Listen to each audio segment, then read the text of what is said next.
Hi, this is Brother Bo greeting my IMG family. And I miss you. And I should be there with you right now, but I'm in Australia. I'm preaching to the feasts in Sydney, Brisbane, and Melbourne. And so I miss you today, but I really wanted to speak to you. So I'm doing this video and I hope you listen well and I hope you open your heart to the message that I want to give to you, which I believe God wants to give to you. And it's a very simple message. I was preparing about this whole course on entrepreneurship. And then it shocked me when I realized something. It just blew my mind. A light bulb came as I was reading the life of Jesus, and I said, wow, I never thought of it that way, that Jesus was a businessman.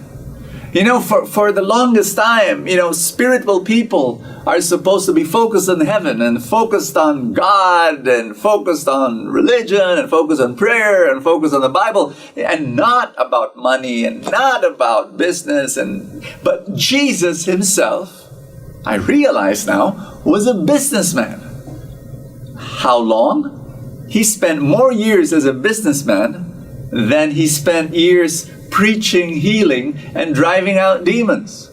Jesus spent 17 years as an entrepreneur and only 3 years in the ministry of preaching, healing, and driving out demons. Amazing.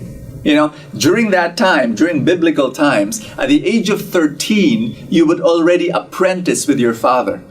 And in Mark chapter 6, verse 33, when Jesus was already preaching, the people said, hey, wait a minute, is he not the carpenter? Didn't he? Wasn't just a few years ago he repaired our jacuzzi? He repaired our 2-car garage? I'm just kidding. But they saw him as that carpenter.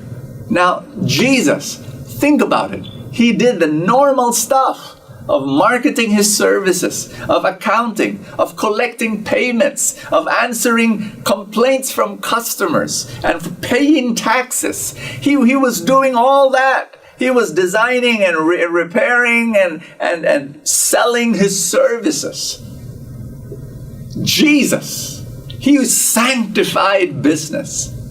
So my point to you is this. IMG family, I want you to be happy that God has blessed you with your business. Your service, your product is the financial freedom, financial well-being of your customer. That's what you want. That's what you're selling. And you go out there with pride. You go out there with joy. There's nothing to be ashamed of a business. This is your business. And I pray that God prosper you. The other thing I want to share with you is this. In a business, there are ups and there are downs. And I'm sure that you've gone through your downs. And the way I want you to look at your downs, I want to change your perspective. King David, before he became king, he was a young man who fought Goliath. And before he fought Goliath, he was but a shepherd.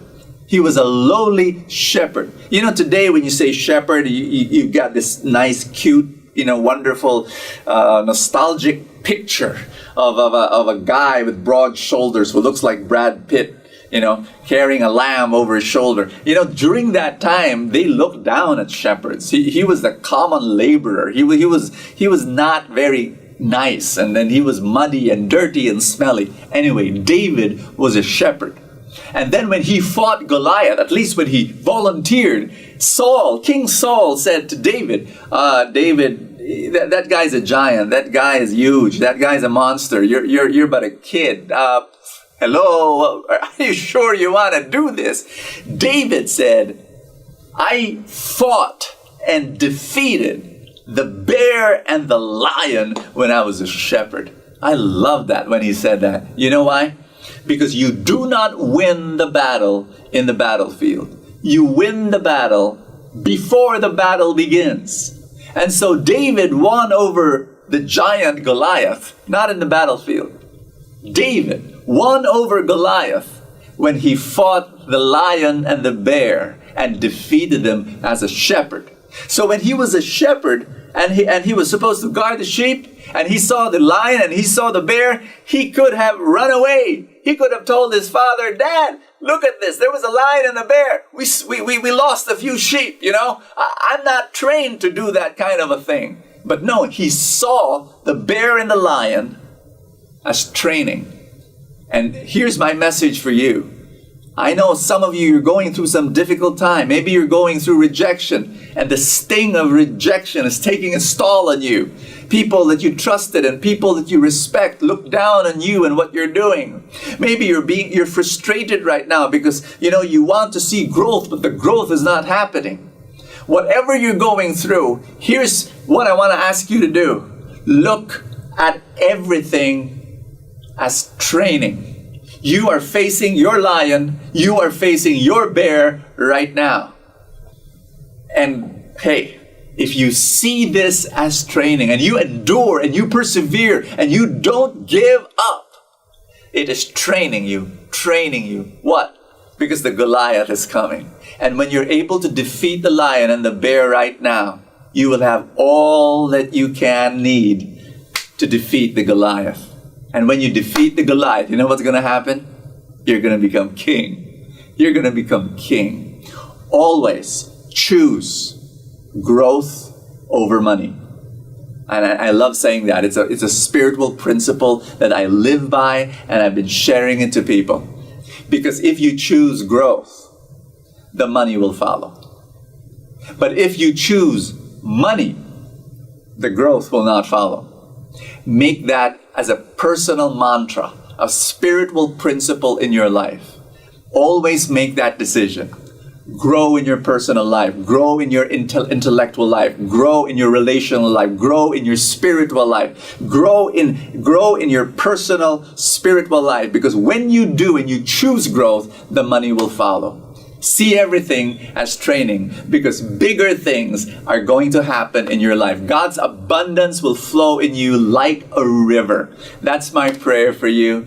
Thank you so much that I'm part of the IMG family, and I greet you with all love and prayer. May more of His love flow in your life. This is Brother Bo Sanchez saying, live a fantastic life.